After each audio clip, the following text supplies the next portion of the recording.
As we've talked about over the last few days, more than 500,000 people, mainly women and children, have fled from Myanmar's Rakhine state into the Cox's Bazar area of Bangladesh. And this afternoon, I'm delighted to be joined by Tre from the British Red Cross, who came back from Cox's Bazar just last week.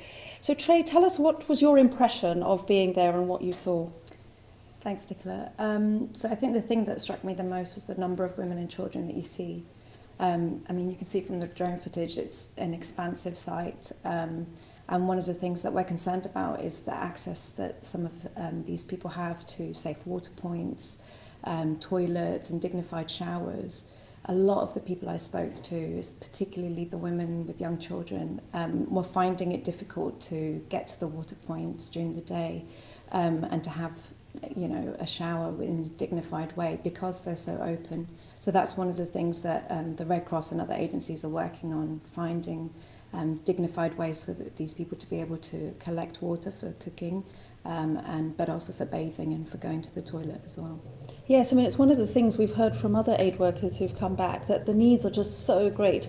500,000 people have descended on this area, and we've got to help supply food and water and sanitation, and it's very muddy and the conditions are terrible. So, as you say, trying to be able to go to the toilet, for instance, in a dignified way is quite something, isn't it? What are and women, which we've also talked about, women and children are the majority of people who've fled. So what do women do in the day if they don't know where to go for the toilet? Well, really, a lot of them are just staying in their tents. So I spoke to one mother who, at the time that I met her, had just had her baby 7 days before in the very tent where we were sat, and she hadn't actually left her tent yet. And there were several reasons for that, one of them being, she had her newborn, but also because, as one of her neighbours was saying, they found it quite difficult to get down to the water point. And as you were just saying, the conditions can be really difficult. So especially when it's raining. When I was there, it was actually sunny the whole time. So the mud was beginning to dry up. People were able to walk about. But actually, when it's raining, and it will start raining again soon because we're still in monsoon season, it's extremely difficult to walk around. A lot of people are walking around barefoot, they're slipping and sliding. The huts are built on a hillside, so getting to those water points in itself will be a difficult challenge to walk. So it's not just about women not feeling comfortable because it's an open space, it's also logistically how they get up these hills. Elderly people as well. We saw some people that were really struggling to take their aid, big bags of aid that we were delivering across the camps. I just think when you're there, you don't realise how huge a space it is, and the drone footage really shows just the vast area that it covers. And in some places, people are walking 2 kilometres and more. We followed one mother, Hasina, who had her baby son with her, carrying goods and managing, trying to navigate her way through the camp was quite difficult. And at one point she got lost and couldn't tell us which way to go until she spotted her friend. So it's just those things, people are coming to terms with the journey that they've had, which has been really, really difficult, but then also now setting up a new life, and they don't know for how long. And they don't know where they are. I mean, that's quite incredible to think, you've seen our drone footage of the scale of it, and to think that you've come to this new place and it's so large that you go to collect your food and you can't even find your way back. But just touching on something else you've said, now obviously you met some women when you were there.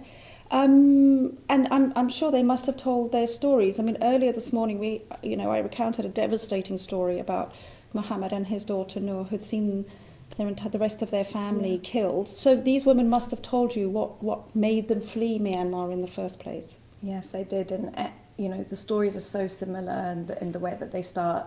Violence has come to their village, and so they've had no choice but to flee.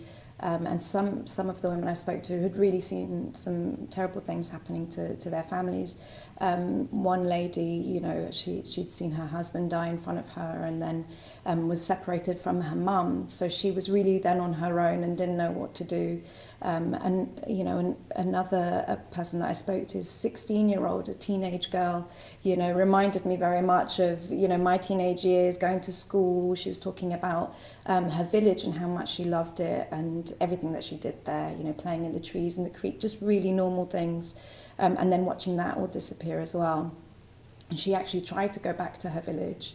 And when she got there, she couldn't find anything. And I asked her, what was the thing that she missed the most, and she was talking about her clothes, her toys, really things that have come from her childhood that she'll never see again, and those were the things that stuck with her. So there's, people are beginning to process what they've lost, and they're thinking about those material objects that, that they've lost, and that they'll lose those memories as well. Yeah, so before we talk about the trauma that they've suffered, something else that you said there that, we've spoken about before, but as far as I understand it, these people, while poor, had normal lives before, and now they've been uprooted all of a sudden, which is why we're having this DEC appeal. But did they talk to you about their lives? Were they, poor, or did they have incomes? What were their lives like? Yeah, so I think that was one of the things I really wanted to do, was to talk to them about their lives at home, in a way that they could express what their lives were like before. And yes, they were poor, but the majority of them had a good, happy life. They had a stable income. The majority of people that I spoke to, their families or their husbands were farmers. Most of them didn't own their own land, but they did have their own home that had been passed down to them, and lived with their families. They just had a normal daily routine.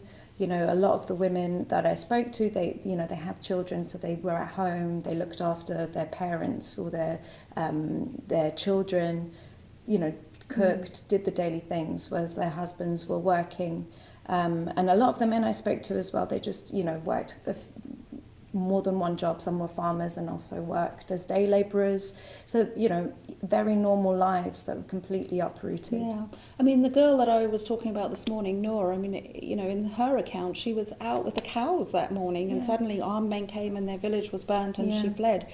So quite normal lives up until when they were uprooted. So the trauma of that, can you talk about how the British Red Cross and the Red Crescent in Bangladesh is helping people cope with the trauma of what they've seen? Yeah, so actually the Bangladesh Red Crescent has a group of volunteers specially trained in emotional and mental well-being, and they are going from hut to hut in the different camps, speaking to people, telling about them safe spaces that we've set up with other agencies where people can go to start to really kind of process what they've been through. So children have safe spaces as well, and they can go there, and it's just a chance for them to just do what they want. They colour in and they play with other kids, but they begin to really start talking about what's happened to them, so that they can process that. And the volunteers are also trained in hygiene and health promotion, so they're really able to start giving women some advice as well, and sit with them in their tents. I was actually there for 3 days, and along those 3 days I saw so many people out and about, talking to people, giving them advice. They're able to speak the local dialect, which is really important. Communication can be really difficult, but they're really starting to signpost them to things, and things like family reunion are really important as well in helping people to cope. So as I mentioned, one lady had been separated from her mum, but just like her, thousands of others have been separated along their journey. So that's something else that the British Red Cross and the Bangladesh Red Crescent are doing, is setting up phone calls for people in the first instance, but also trying to track down families and reuniting them. Oh, that's very interesting. Something else I just saw on the screen behind, I saw a newborn baby. So you were talking about some of the mothers you'd met who were pregnant when they travelled or have given birth there. I mean, so women have had to travel while 9 months pregnant across the border because of the sudden onset nature of this crisis. That's right, yes. And that lady in the image, she's 20 years old. Her name's Manara. She's 9 months pregnant, first child, been married a year. One of those that had a very simple life, but was very happy in her new life with her husband. And her journey was very difficult because obviously she's heavily pregnant, but also the conditions, the mud, it was raining constantly. So she talked about having to sleep in the open elements. And she said at one point, I just lay there thinking about my unborn child, what's going to happen. So, they just don't know what their next steps are going to be, and especially lying in the mud, not being able to cover yourself. And she actually had her baby in that very tent, and she was assisted by her mother-in-law and her sister-in-law, but she hadn't left that tent since. So the baby was very small, very cute, but it's not the life that she expected for her little baby. Shemaima is her name. And, you know, while agencies like the British Red Cross are helping people cope with trauma and they've seen some terrible things, life does go on. So I believe that British Red Cross have today helped deliver a baby. That's true, yes. And my colleagues have just messaged me to say that some of the Bangladesh Red Crescent midwives have just delivered their first baby. So these are mobile clinics with the Japanese Red Cross. And, you know, in amongst everything, new life, another little girl, and both the mum and baby are doing really, really well. And this is just some of the important work that, you know, agencies like the International Red Cross and British Red Cross and others are doing, is getting to people, giving them a safe space to be able to do something so incredible like give birth in a safe environment. Well, thank you so much, Tre, for joining us today. As Tre has explained, life goes on in these camps, regardless of what has happened.